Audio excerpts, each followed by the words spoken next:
안녕하세요, 이호석입니다. 요즘에 비트코인 난리도 아닌데요. 정말 핫한데 오늘은 비트코인의 가치에 대해서 한번 고민해 보도록 하겠습니다. 얼마 전에 제가 모건 스탠리에서 테슬라의 주가가 500불까지 올라갈 수도 있다, 긍정적인 시나리오에서 라고 이야기한 내용들을 소개해 드린 적이 있는데, 오늘은 그 연장선상이라고 보시면 되겠습니다.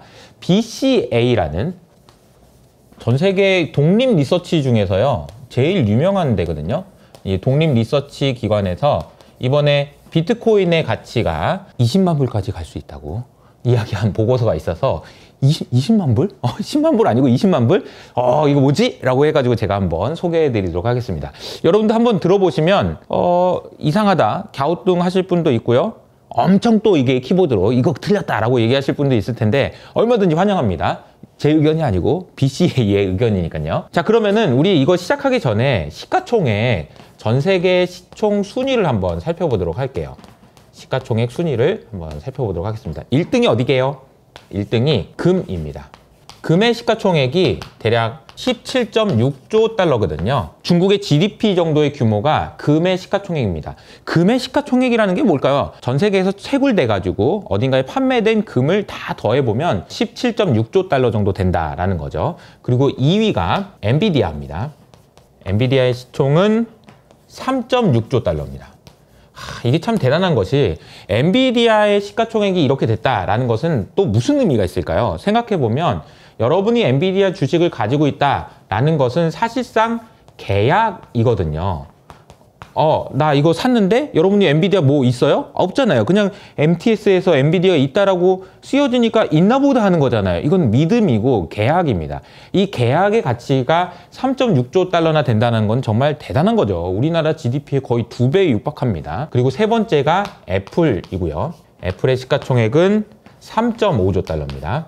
그리고 마이크로소프트 3.1조 달러. 그리고 다섯 번째는 아마존입니다. 이번 분기 실적 발표하고 나서 아마존의 주가가 좋아서 구글의 시총을 최근에 역전했어요. 그래서 아마존이 2.2조 시가총액 5위고요. 자, 이제 6위 들어갑니다. 6위 누굴까요? 구글입니다.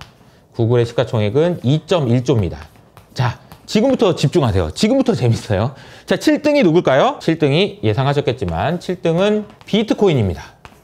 비트코인이 최근에 가격이 많이 올라가지고 비트코인의 시가총액이 무려 1.8조 달러까지 올라오면서 비트코인이 시가총액 7위에 올라섰습니다. 축하드립니다. 그러면서 이제 여러 가지 이야기들이 있는데 8위와 9위가 갖는 의미가 있어서 8위와 9위를 여기에 따로 써볼게요.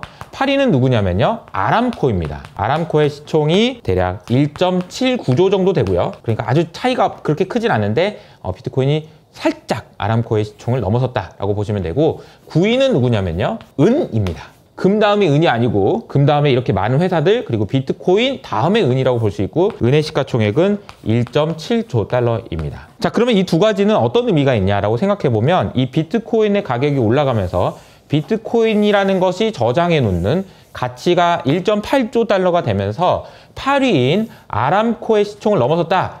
이거는 전 세계의 어떤 나라도 비트코인보다 가치가 있는 회사를 가진 나라가 없다는 얘기입니다.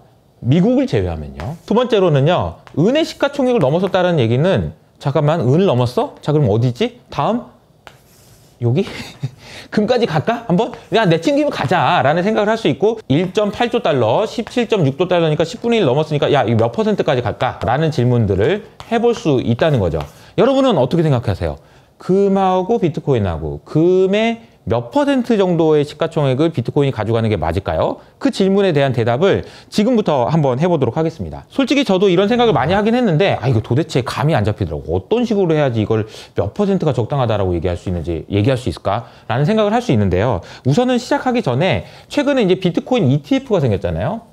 비트코인 ETF가 생겼잖아요. 진짜 많은 블랙락을 포함한 운용사에서 비트코인 ETF를 출시했고, 여기로 올해 돈이 얼마나 들어갔냐면요, 100빌리언 달러가 들어갔습니다. 우리 돈으로 따지면은 140조 원이나 되는 엄청난 돈이 투자됐다라는 거죠, 비트코인으로. 근데 이 규모가 금 ETF의 3분의 2라고 합니다. 3분의 2. 올해 넘어설 수도 있다라는 전망까지 나오고 있는 상황이어서, 야, 비트코인에 대한 열기가 진짜 뜨겁긴 하구나 라는 생각은 할 수 있는데, 야, 그러면 ETF에 이게 돈이 그렇게 들어갔으면 그냥 같이 가도 되는 거 아닌가? 이런 생각도 드는데 그건 너무 좀 나이브하니까 좀 더 세련되게 한번 이야기를 해보도록 하겠습니다. BCA 독립 리서치에서 어떤 식으로 얘기했는지 지금부터 설명드릴게요. 얼마 전에 연초에 제가 후카 형님이 비트코인 가치가 없는 것 같다고 얘기한 부분에 대한 반론으로 제가 비트코인도 가치 있어요. 내재 가치가 아니고 가치 있어요 라고 얘기할 때 뭐라고 얘기했냐면요. 돌덩이잖아요 라고 이야기를 했습니다. 이 돌덩이라는 얘기는 그냥 디지털 세상에 있는 그냥 덩그러니 있는 그냥 돌덩이인데 그것 자체가 그냥 가치가 있는 것일 수 있다는 거죠. 미술품도 가치가 있고 뭣도 가치가 있잖아요. 그래서 이걸 우리가 이제 뭐라고 표현하냐면요. 디지털 골드라고 표현하죠. 그러면 디지털 골드라는 것은 어떤 가치가 있기 때문에 가치가 올라가는 거냐라고 생각해 보면 BCA 독립 리서치에서는 네트워크 밸류라고 표현합니다. 네트워크가 있기 때문에 가치가 있는 거예요 라고는 이야기인데요. 어떠세요? 좀 어렵죠? 뭐 네트워크가 뭔 가치야? 라고 생각할 수 있는데 제가 이걸 여러분이 바로 이해하실 수 있도록 용어를 바꿔서 써보도록 하겠습니다. 뭐랑 똑같냐면요. 자, 다단계 혹은 폰지와 같다라고 보시면 됩니다. 그러니까 다단계랑 폰지나 이게 결국 네트워크 밸류라는 얘기예요. 좀 더 쉽게 말씀드릴까요? 그냥 더 쉽게 말하면 비트코인 여러분이 가지고 있는 게 있어요. 근데 옆에 있는 누군가가 여러분의 비트코인 사줘. 이러면 네트워크 가치가 있다는 거예요. 지금보다 많은 사람들이 비트코인의 가치를 인정하게 되느냐 아니냐에 따라서 네트워크 가치가 커지냐 작아지느냐를 결정하는데 지금 생각해보면 디지털 골드라고 하는 이 금과 비트코인의 가치는 상당 부분이 네트워크 가치다라는 거예요.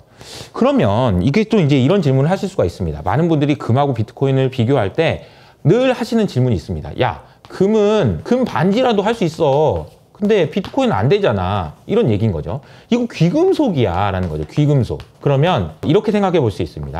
야, 그러면은 금하고 은을 비교해 보자. 금하고 은을 비교해 보면 금 가치 중에서 어느 정도가 귀금속이기 때문에 생긴 가치인지를 알 수 있다라는 거죠.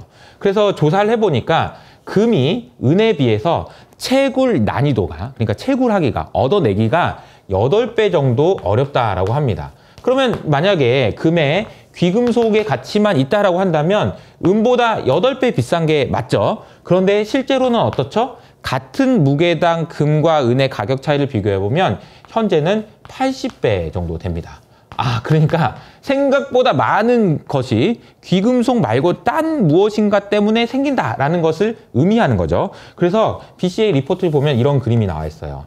1700년대부터 시작해가지고 금과 은의 가치를 비교해보면 금이 대략 한 8배에서 10배 정도 사이에서 움직였다는 거예요. 딱 그 정도인 거죠. 귀금속이니까 채굴하기 어려운 정도만큼 비싼 게 맞다라는 거였는데 금본위제가 시작되면서 달라졌습니다. 그러면서 이게 갑자기 많이 올라갔던 거죠. 그래서 그때 당시에 80배까지 금의 가격이 은보다 높아졌는데 왜냐하면 이 금은 그때부터는 은하고는 달라진 거죠. 사람들의 마음속에는 금이라는 것이 있어야만 하는 그런 이유가 있었던 거고요. 이 가치가 이렇게 많이 올라갔다는 겁니다. 근데 그 이후로 미국이 금을 가지고 장난을 치니까, 여기서 말하는 장난이라는 거는 금을 보유량보다 훨씬 더 많은 달러를 찍어내다 보니까 이때 눈치채가지고 한번 큰 사건이 일어나죠. 1970년대에 닉슨 쇼크가 터지고 이때부터 가치가 또 올라가기 시작합니다. 그래서 지금은 여전히 은보다 80배나 높은 가치가 금의 가치로 유지되고 있다라는 이야기죠. 자, 그러면 도대체 이 가치, 이만큼의 차이는 무엇이라고 설명할 수 있느냐? 앞서 말씀드린 대로 네트워크 가치라는 거고요. 이 네트워크 가치가 금의 가치의 90%는 된다라는 겁니다. 이 90%는 네트워크 때문에 생기는 가치지 귀금속이기 때문에 생기는 가치가 아니라는 거죠. 그럼 이 네트워크 가치는 어떤 이유 때문에 생기는 걸까요? 라고 생각해보면 이 질문에 대한 대답은 왜 금과 비트코인은 다단계와 폰지와 다른지를 설명하면 됩니다. 다단계와 폰지가 왜 망하나요? 간단합니다. 다단계로 막 가다가 사람들이 회원수가 막 늘어나다가 회원수가 줄어들기 시작할 때 망하는 거죠. 폰지 사기도 마찬가지예요. 계속해서 돈을 빌려주고 하다 보면 안 망합니다. 그런데 누군가가 낌새를 치고 이상하다 라고 할 때 망하는 거죠. 그런데 금과 비트코인의 네트워크 가치는 안 빠지는 이유가 있는데 그 이유를 BCA 리서치에서는 이렇게 표현합니다. 몰수 불가능이라는 표현을 썼는데요. 영어로 쓰면 이런 표현인데요. 몰수 불가능하다는 것이 무엇이냐라고 생각해보면 이런 겁니다. 여러분이 만약에 러시아와 우크라이나에서 전쟁이 났어요. 근데 여러분이 우크라이나의 진짜 1등 부자인 겁니다. 돈이 진짜 많아요. 그래가지고 도망가야겠어. 근데 은행에다 넣어놓은 돈은 정부에서 동결시켜봐 그래가지고 빼낼 수가 없어. 그런데 비트코인을 들고 있으니까 이건 몰수가 불가능한 거죠. 정부에서 몰수가 불가능해가지고 그거 들고 싹 빠져나갔다라는 이야기가 굉장히 많거든요. 이게 이제 몰수 불가능에 대한 이야기입니다. 이 몰수 불가능한 자산이라는 것은 사실은 대부분의 사람들이 이 생각을 안 하고 삽니다. 하지만 진짜 부자들은 이 생각을 진짜 많이 하죠. 그래서 내가 엔비디아도 가지고 있고 애플도 가지고 있는데 아주 몰수 불가능한 비트코인이나 금도 좀 가지고 있어야겠어 라고 생각하는 사람들이 있을수록 이 몰수 불가능한 자산에 대한 비중은 늘어나고요. 그리고 여러분들조차도 저조차도 그런 생각을 할 정도로 세상이 지정학적으로 혼란스럽고 미국의 부채 문제가 어떻게 되고 은행은 믿을 수가 없고 등등 상황이 되면 몰수 불가능한 자산들에 대한 수요가 늘어나는데 그것이 바로 이 90%에 해당되는 금 과 비트코인의 네트워크 가치라는 거죠. 그러면 BCA 리서치가 어떤 논리로 20만 불 이야기를 했는지에 대한 설명을 지금부터 드리도록 하겠습니다. 이 몰수 불가능한 자산에 대한 것을 크게 세 가지로 나눴습니다. 첫 번째로는 글로벌 자산의 크기가 커지면 커질수록 올라가겠죠. 글로벌 자산의 크기가 커지면 커질수록 네트워크 가치는 커질 겁니다. 두 번째로는 이 글로벌 자산 중에서 나는 몰수 불가능한 한 자산에 몇 퍼센트 정도는 넣어야 되겠어 라고 생각하는 그 비중이 있을 텐데 그 비중이 올라가는지 내려가는지에 대한 설명이 필요할 것 같습니다. BCA 리서치에서는 이게 그냥 유지된다는 가정을 했는데 저는 이게 많이 올라갈 거라고 생각해요. 왜냐하면 양극화가 너무 심하거든요. 제가 얼마 전에 조사해 보니까 전 세계의 웰스는 450조 달러 정도 되더라고요. 근데 놀라운 거는 상위 1.5%가 가지고 있는 자산을 따져보니까 이게 200조 달러 정도 되더라고요. 이게 말이 됩니까? 그러니까 다시 말하면 너무나도 심각한 양극화가 되다 보니까 이 양극화에 해당되는 이 사람들은 몰수 불가능한 자산에 대한 수요가 늘어날 거라는 거죠. 어쨌든 BCA 리서치는 이게 유지된다는 가정입니다. 그리고 세 번째는 뭐냐면 자, 그리고 나서 금하고 비트코인하고 어떻게 나눠질까? 그러면 지금까지는 대부분의 사람들, 대부분의 부자들은 다 금에다가만 저장을 해놓으려고 했는데 이게 한 10% 정도만 비트코인으로 넘어간다면 금의 가격은 7% 오르는 동안 비트코인의 가격은 여기서 140%가 올라서 결국에는 20만 불까지 수년 내에 갈 거다라는 전망을 내놓은 거라고 보시면 되겠습니다. 자, 오늘 내용은요. 제가 은의 가격을 넘어섰으니까 내친 김에 금까지 가보자. 근데 얼마까지 갈 수 있는 거지? 라는 그 질문에 대해서 나름대로는 합리적으로 추정한 내용들을 설명한 거라고 보시면 됩니다. 그런데 이게 나름대로잖아요. 이 말한 내용들이 있잖아요. 예를 들어서 10%? 왜 10%야? 5%는 안 돼? 20%는 어때? 라고 한다면 이 가치가 너무나도 큰 차이가 있을 수 있어요. 그러니까 개념적으로만 여러분들이 이해를 하시면 되는데 이 개념을 여러분들이 이해하시면 좋을 것 같아요.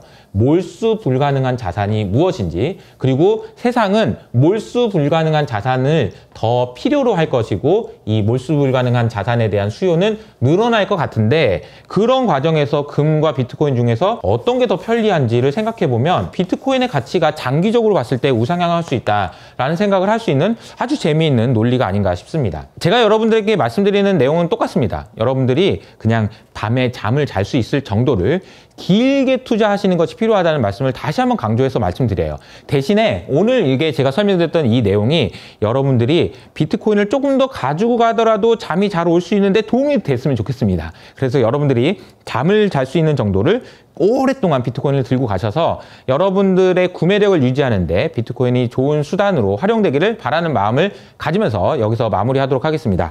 그리고 저희 이호석 아카데미 채널이 드디어 30만 구독자를 달성했습니다. 이제 저도 30만 유튜버가 된 거예요. 응원해주시고 그동안 성원해주신 많은 분들에게 다시 한번 진심으로 감사하다는 말씀을 드리면서 제가 오늘은요, 초창기 때 많은 분들에게 끝 인사를 했던 것으로 마무리하도록 하겠습니다. 당신이 효친이라는 것이 항상 자랑스러울 수 있도록 끝까지 초심 잃지 않고 최선을 다하겠습니다.